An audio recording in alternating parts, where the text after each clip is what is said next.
नमस्कार मित्रांनो, इंस्टाग्रामवरती आणि युट्यूबवरती आता व्हिडिओ बघितलेत की एक दोन लेडीज येते किंवा लोक येते की ते दाखवतात की दूध व्यवसाय करणं सोपं नाही, कारण गाय आजारी पडले आणि पोत्यामध्ये भरलेले आहेत औषधं की एका गायीसाठी मागच्या 15 दिवसामध्ये 10,000ची किंवा 15,000ची औषधं वापरले आहेत. आणि ते दाखवतात, व्हिडिओमध्ये दाखवतात की एका गायीसाठी एवढा उपचार केलात, एवढे डॉक्टर आलेत, व्हिजिट केली, पण गायी अजून सुद्धा व्यवस्थित रिकव्हरी झालेली नाही. मित्रांनो, मी याच्या आधी सुद्धा व्हिडिओ काढलाय. जोपर्यंत तुम्हाला औषधांचं नॉलेज येत नाही किंवा औषधांची माहिती आपल्याला येत नाही ना, तोपर्यंत दूध व्यवसाय हा कठीणच जाणार आहे.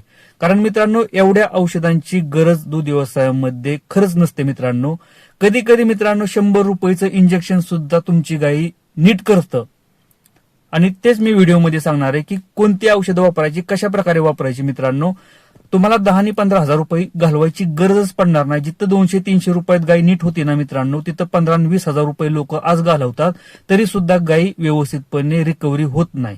त्यासाठी व्हिडिओ हा शेवटपर्यंत नक्कीच बघा मित्रांनो. व्हिडिओ जर आवडला ना तर लाईक करा. चॅनलवरती नवीन असेल तर चॅनलला सबस्क्राईब करायला विसरू नका. नमस्कार मित्रांनो, शेतकरी आणि टेक्नॉलॉजी आपल्या युट्यूब चॅनलमध्ये स्वागत आहे. बघा मित्रांनो, काय होतं की याच्या आधी मी बरेचसे व्हिडिओ बनवलेत की दूध व्यवसाय स्टार्ट करायच्या आधी किंवा केला असेल ना तर मॅक्झिमम तुम्ही अभ्यास जो आहे ना मित्रांनो, तो औषधांवरती फोकस करा. 1-2 वर्ष तुम्ही जेवढा जास्त तुम्हाला औषधांची माहिती मिळवता येईल ना तेवढी मित्रांनो मिळवण्याचा प्रयत्न करा. कारण दूध व्यवसाय जर सक्सेसफुल जर आपल्याला जर चालवायचा असेल ना तर औषधांशिवाय, मेडिसिन शिवाय आपल्याला पर्याय नाही. कारण मित्रांनो, काय आहे की दूध वाढवणं, दूध काढणं, वैरण, मुरघास ह्या कॉमन गोष्टी आहेत. ह्या कुणी सुद्धा करतं, पण महत्वाचा घटक आहे ना मित्रांनो, तो मेडिसिन आहे. आणि जोपर्यंत आपल्याला त्या गोष्टी समजत नाहीत का नाही की आपण मेडिसिन किंवा औषधांची माहिती घेत नाही ना, तोपर्यंत आपल्याला दूध व्यवसाय हा व्यवस्थित चालणारच नाही.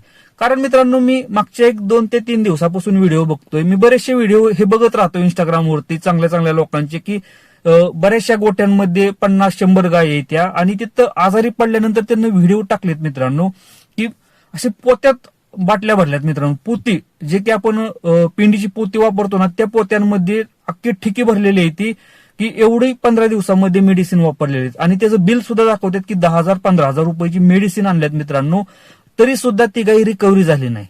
खरंच कधी कधी असा विचार येतो की एवढी गरज अजूनपर्यंत तर गोठ्यामध्ये लागतच नाही मित्रांनो, पण कसं काय आज एवढं औषधांची गरज गोठ्यामध्ये, त्या गोठ्यामध्ये लागली मित्रांनो. कारण काय आहे मित्रांनो की माझ्या गोठ्यामध्ये आहेत ना, मॅक्झिमम मी 2 अँटीबायोटिक वापरतो. एक तर ऑक्सिटेट्रासायक्लिन आणि दुसरं मित्रांनो एंड्रोफ्लोक्झिन. एक नॉर्मल ट्रीटमेंटसाठी ऑक्सिटेट्रासायक्लिन सारखं तर मित्रांनो इंजेक्शन आजपर्यंत मी बघितलं नाही. ठीक आहे, आता तुम्ही म्हणसाल की गोचिड ताप झालाय, तिथं ऑक्सिटेट्रासायक्लिन काम करणार.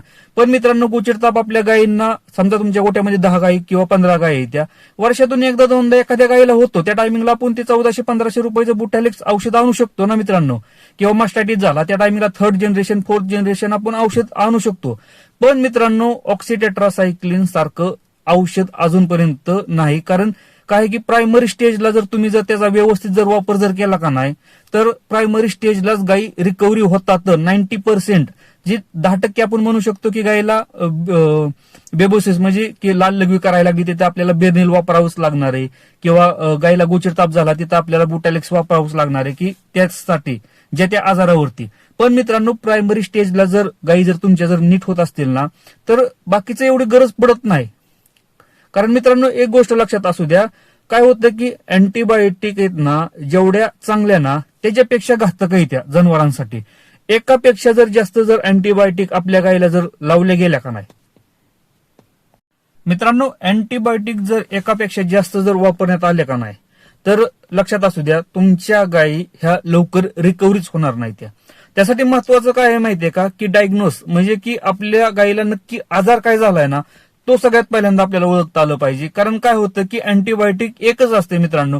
जर गोचिड ताप झाला तर त्यावरती एकच अँटीबायोटिक जे की प्रोटोझोल इन्फेक्शन मध्ये ते काम करतं मित्रांनो. बेर्निल वरती जे की लाल लघवी पडायला लागली तर बेबोसिस मध्ये आपण म्हणतो की बेर्निल वापरायचंय.